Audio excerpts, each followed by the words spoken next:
Halo teman-teman, perkenalkan nama saya adalah Alfredo Arsenio Pertama Gultom. Saya bersekolah di SD Negeri 095253 Talun Madat, Kecamatan Pematang Bandar, Kabupaten Simalungun. Saya ingin bercerita tentang cerita yang berjudul Abdul dan Harimau yang ditulis oleh Tias Wijati dan Dini Tresna Dewi. Abdi pertama bertugas melatih prajurit. Taher, abdi kedua menjadi insan kepercayaan Sultan. Abdul, abdi ketiga bertugas memelihara kucing istana. Suatu hari, Sultan memanggil ketiga abdinya untuk memberi perintah menjinakkan harimau karena ada salah satu warga yang melapor bahwasannya ada seekor harimau yang meresahkan warga. Harimau berkeliaran dan mencuri hewan ternak warga. Sultan menyuruh abdi pertamanya yaitu Mahmud untuk menjinakkan harimau. Mahmud yang gagah itu pergi ke hutan dan dia dilukai oleh harimau. Begitupun abdi kedua Sultan yaitu Taher. Walaupun dia cerdik, tetapi dia tetap gagal menjinakkan harimau. Taher pun terluka bersama prajurit lainnya. Abdul membujuk Sultan untuk memberi kepercayaan kepadanya. Sultan tak punya pilihan lagi. Abdul pergi ke hutan keesokan harinya.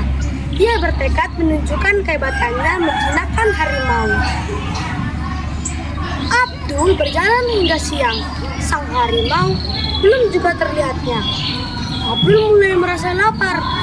Ketika ia melihat sekitarnya, ada durian di pohon yang tak terlalu tinggi. Ketika Abdul mengambilnya, ada suara mengaum dari bawah pohon. Wow! Halo! Abdul menyapa ramah. Saat melambaikan tangan dengan senang, durian yang dipegang Abdul terjatuh. Harimau marah dan mengguncang pohon tua. Hentikan kucing besar, seru Abdul.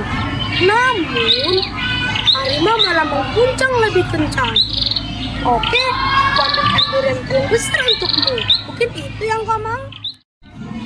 Namun, saat Abdul menyentuh durian yang paling besar, durian itu pun ikut terjatuh. Harimau roboh dan tidak bisa bergerak sama sekali. Abdul menuruni pohon dan mulai cemas. Dia tidak berniat melukai harimau itu. Namun, bukankah ini keren emas baginya? Kalau ia membawa durian yang pingsan, harimau yang pingsan itu ke istana, Sultan akan bangga padanya. Hati Abdul iba kepada harimau.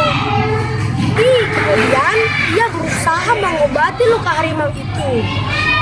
Ia membalut luka harimau dengan dedaunan yang ada di hutan hingga luka harimau berangsur-angsur sembuh. Namun demikian, harimau belum kuat berjalan. Abdul tidak tega meninggalkannya. Harimau dan Abdul menjadi makin akrab. Harimau menjadi pendengar cerita Abdul yang setia. Suatu hari, harimau sudah dapat berjalan jauh. Sudah saatnya mereka berpisah. Abdul senang, tapi juga bingung.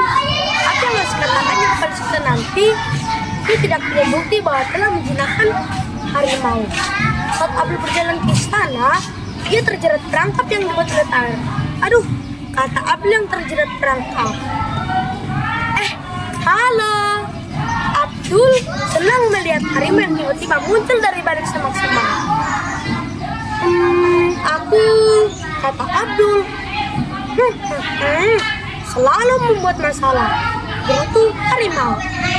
Harimau menggigit tali jerat hingga terlepas. Abdul jatuh dengan suara berdegum yang keras.